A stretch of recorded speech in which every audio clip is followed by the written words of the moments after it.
become a champion, one must possess certain qualities and avoid common pitfalls. Likewise, individuals who will never achieve champion status share similar characteristics. The main reason behind their failure is not the occurrence of mistakes, as everyone makes them, but rather their lack of awareness and continuous repetition of those mistakes. Mistake 1. Placing excessive value on names, strains, and pedigrees is a grave error. This misplaced emphasis has already resulted in numerous disappointments. Mistake 2. Non-champions often take action at the wrong time. They turn to medication either too early or too late. When their pigeons perform poorly, they believe that medicine can help. However, being in poor condition does not necessarily mean they are sick. Administering medication for non-existent diseases weakens the birds. Conversely, taking action when the birds are on the brink of death is too late. Mistake 3. Lack of confidence is a common trait among non-champions. They constantly change their methods, jumping from one approach to another. While there are several effective systems and equally as many flawed ones, the worst mistake is constantly switching between them. Mistake 4. Establishing a strong bond with the pigeons is crucial, particularly in young bird racing. When an unsuccessful fancier enters their loft, the birds yearn to escape as they lack trust in the individual.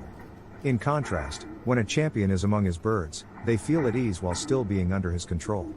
The champion assumes the role of a general, and the birds become disciplined soldiers. Champions interact and play with their birds, whereas non-champions play with the birds themselves.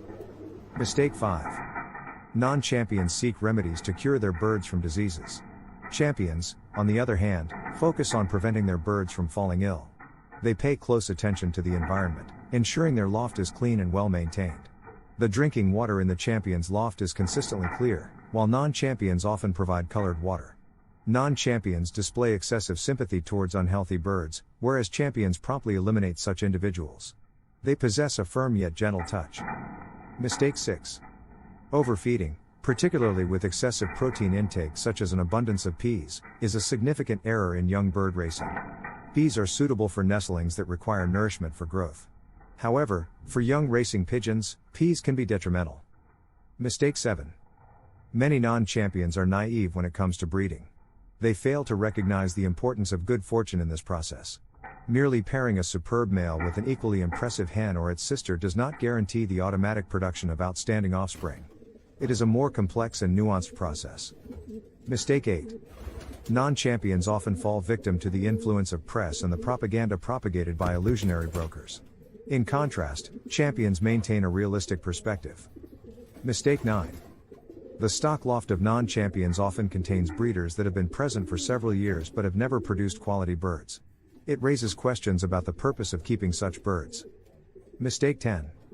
A misconception among some is that bigger pigeons are stronger pigeons. However, modern racing pigeons are actually becoming smaller.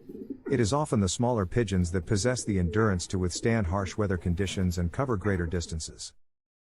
Over the past 5 years, I've dedicated a significant amount of time to thorough research, seeking elusive details about individual pigeons that consistently rank in the top 2% in union races. The results of my research have been remarkable and well worth the effort. When searching for a quality pigeon, it's crucial to consider the conditions and health of the loft it comes from. Surprisingly, some of the most optimal racing pigeons are found in small and unlikely lofts, making them rare finds. Interestingly, I've discovered that lofts with a large number of pigeons or those that send many pigeons to races tend to have a lower proportion of high-performing pigeons. In other words, lofts with numerous pigeons in one place are counterproductive. While such lofts may have a few exceptional pigeons, the ratio of pigeons to performance differs significantly compared to lofts with fewer birds. Just like putting too many people in a room, overcrowding a loft reduces efficiency, leading to discomfort and potential issues like depression and irritability among pigeons.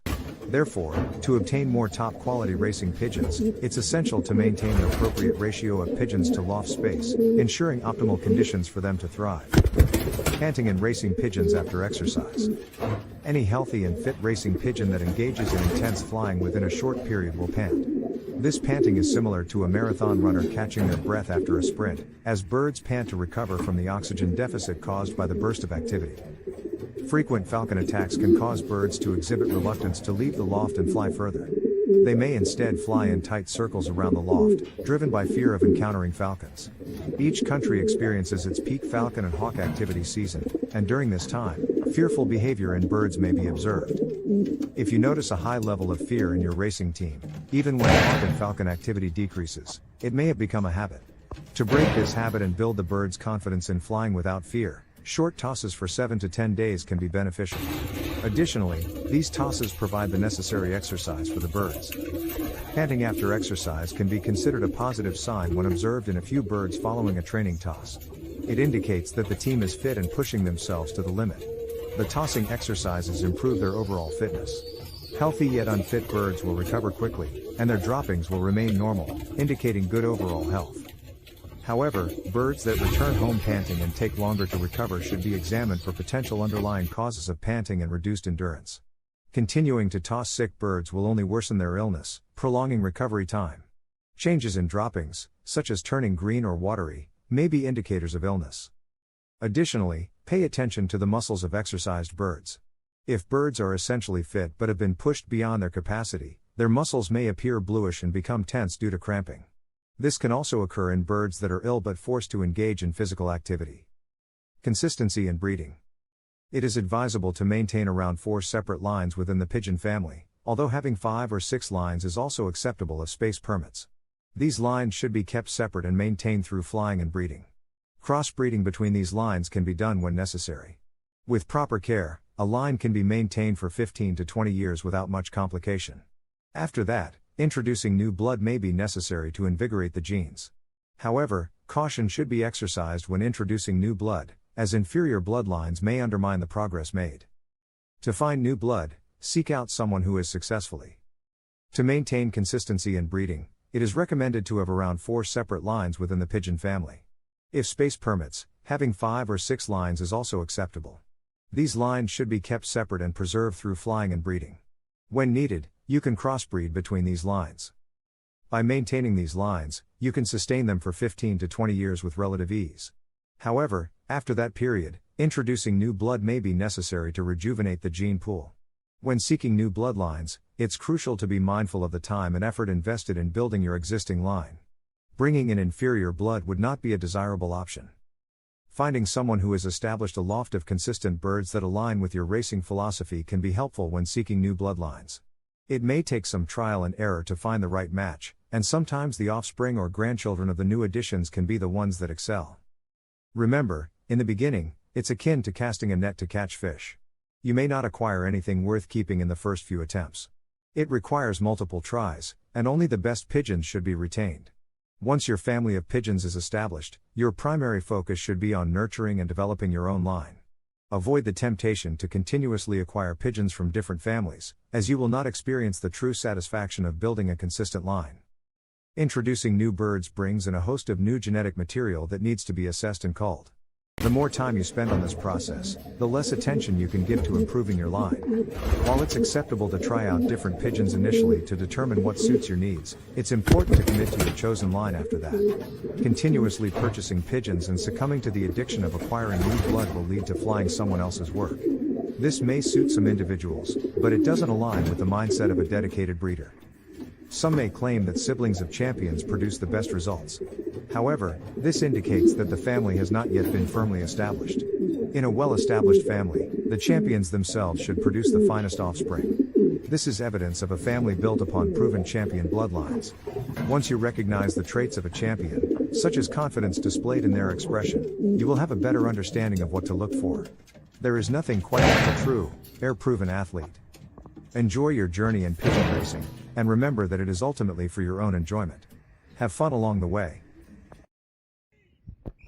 Get my main racing system, just email me direct. I'm an experienced ex-pigeon racer from England, and I can offer valuable insights and guidance on all aspects of pigeon racing, from breeding to racing. During my racing days, I managed a small team of no more than 70 pigeons, including stock, young birds, and old birds. It was not uncommon for me to send as few as 6 birds to a race and still secure the top 3 positions out of up to 2,500 pigeons in my club and federation.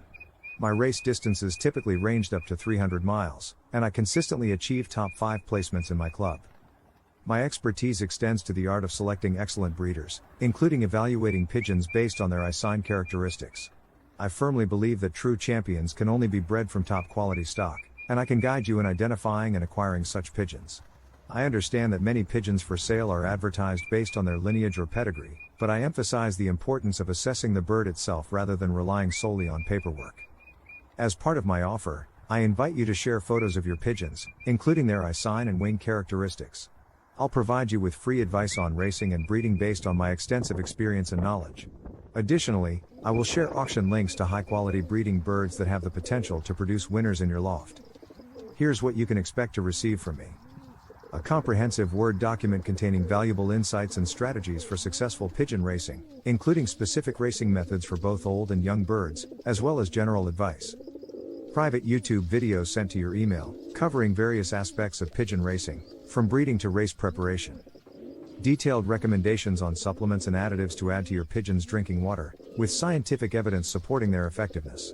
Similar products are used by professional athletes and racehorses to enhance performance.